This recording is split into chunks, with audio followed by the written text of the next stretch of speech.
cargos a los cuales ha accedido, pues también, repítese, no es un buen ejemplo. En esas circunstancias, pues no queda otra alternativa diferente a la instancia concluir que la Fiscalía General de la Nación ha acreditado la existencia de la conducta punible y la participación en calidad de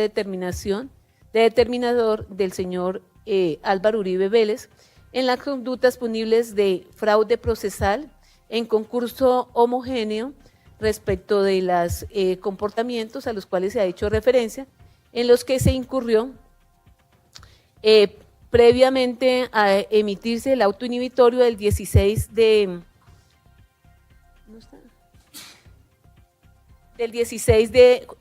febrero del 2018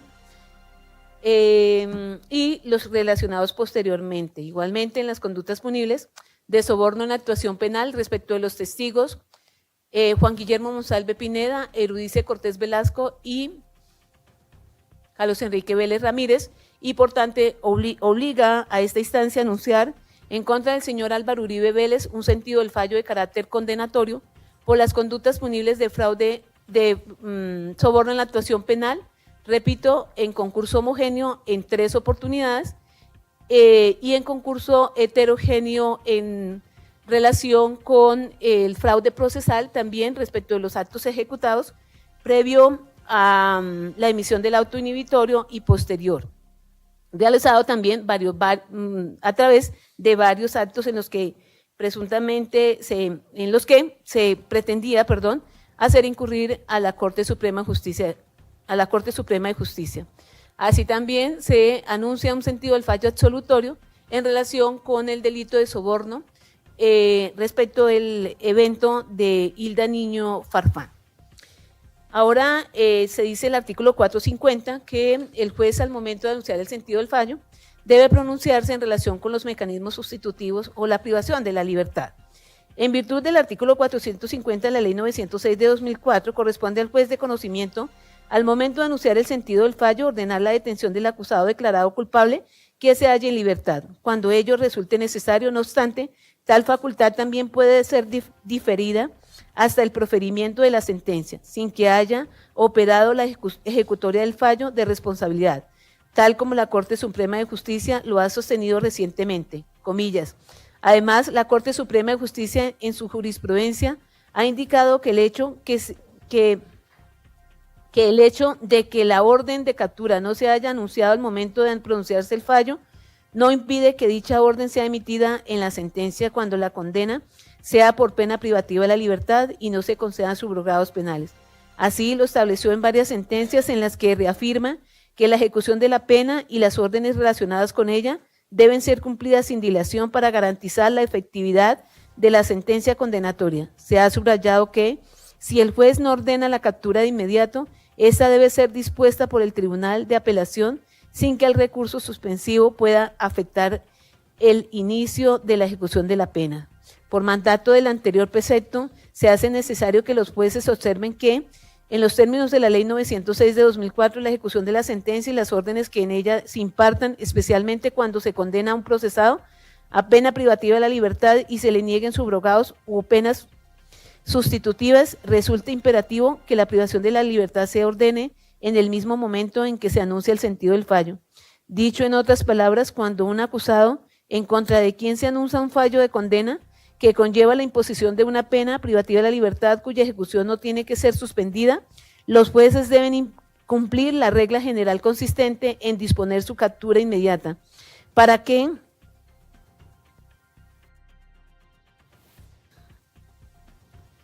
empiece a descontar la sanción impuesta y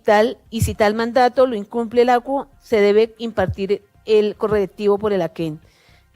Cierra comillas. De tal suerte que la instancia definirá la definición de emitir o no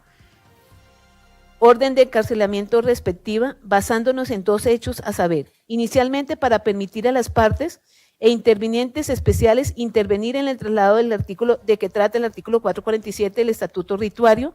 y que se puedan tener las condiciones individuales, familiares, sociales, modo de vivir, antecedentes de todo orden del señor Álvaro Uribe Vélez. Asimismo, la probable determinación de la pena aplicable y la concesión de subrogados, porque tal Como lo ha decantado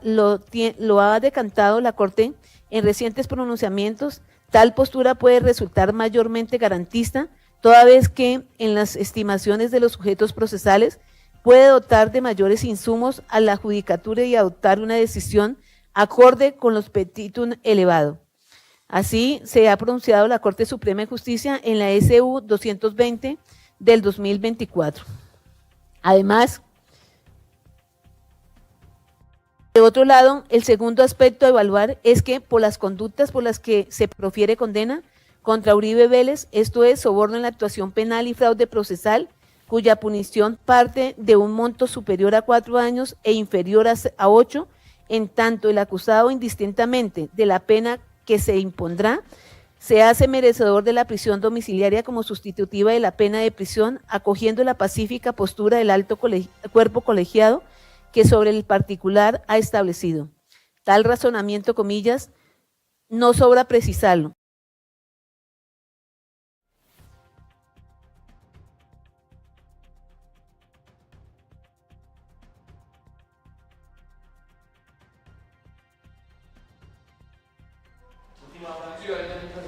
Última hora en la transmisión de www.pulso.com. Seguimos desde Palo Quemado. Un error porque dicha norma, el artículo 38b del Código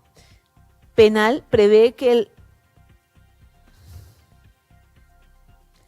referente para establecer si se cumple el presupuesto objetivo del sustituto penal no es el monto de la pena efectivamente impuesta, sino el de la prevista legalmente. La postura de la censora deviene entonces de una incorrecta intelección del citado canon,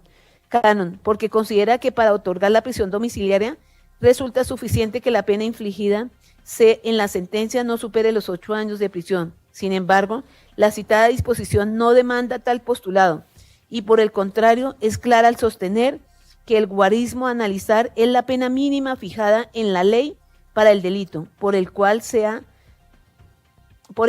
se da la declaratoria de responsabilidad, es decir, resulta irrelevante el monto de la sanción privativa de la libertad, individualizado o finalmente impuesto, cierra comillas. Así las cosas, entonces,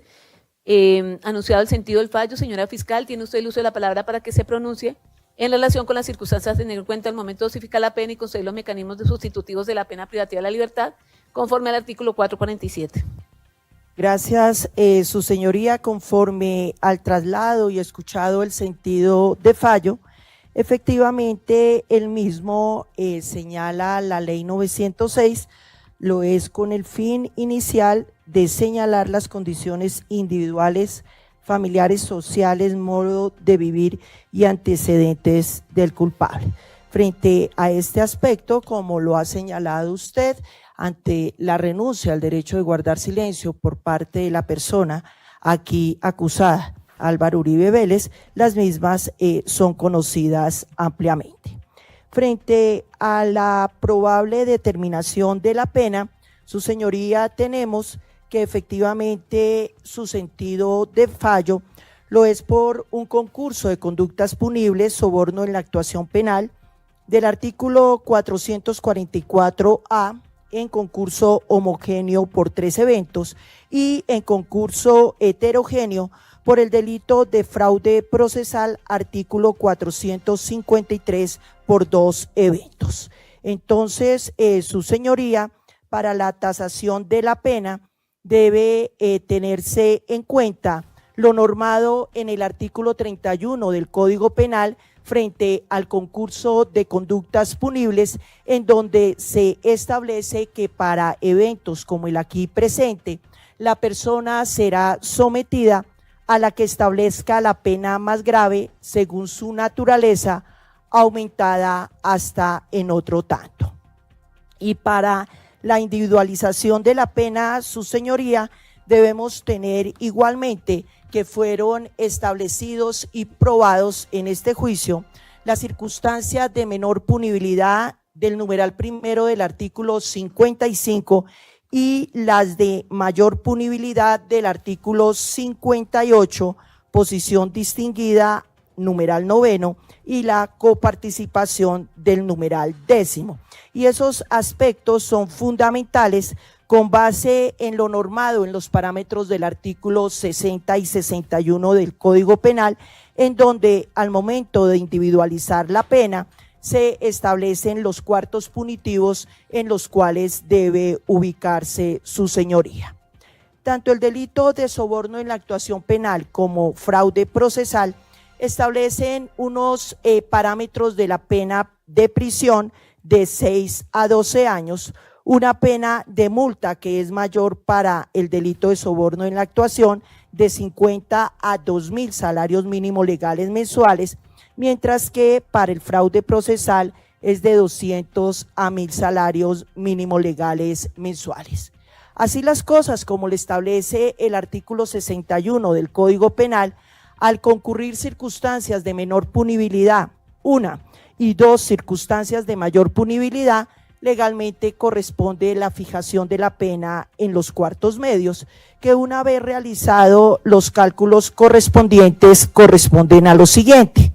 La pena para los dos delitos, soborno en la actuación penal y fraude procesal, van de 6 a 12 años, lo que es lo mismo de 72 meses a 126 meses. Fijado el ámbito punitivo correspondiente, tenemos que los cuartos medios tienen una movilidad entre 90 meses más un día hasta 126 meses. Su señoría, teniendo en cuenta los parámetros fijados en el inciso tercero del artículo 61, considera la Fiscalía que aquel balance de la justicia al momento de señalar la pena, pues parte de 90 más un día, 126 días, y como quiera que concurre una circunstancia de menor punibilidad y 2 de mayor punibilidad, se considera que la pena aplicable para este caso frente a uno de los delitos es de 108 meses. Y como quiera que nos encontramos frente a 2 delitos adicionales de soborno en la actuación penal y 3 eventos de fraude procesal, ruego que se aplique el artículo 31 y se haga el aumento de la pena de prisión en otro tanto. Frente a la pena de multa, al hacer el mismo ejercicio de cuartos punitivos, tenemos que frente al soborno en la actuación penal, ese equilibrio de la balanza que se considera conforme al inciso tercero del artículo 61 sería de 1.025 salarios mínimos legales mensuales, mientras que para el fraude procesal sería de 600 salarios mínimos legales mensuales, por lo que la ponderación sería en aumentar otro tanto sin ser superior a los 600 salarios mínimos legales, es decir, de 1.025 aumentar máximo 600 salarios mínimos legales. Frente a la pena de interdicción de derechos y funciones públicas, inhabilidad que se establece para el fraude procesal, pero no para el soborno en la actuación penal, ruego a usted hacer aplicación del inciso segundo del artículo 52 del Código Penal, que establece que esta pena es accesoria cuando se impone una pena privativa de la libertad de prisión. Eso es la ponderación que realiza la Fiscalía y que respetuosamente presenta a usted como pretensión punitiva en este evento. Muchas gracias por el uso de la palabra, señora juez.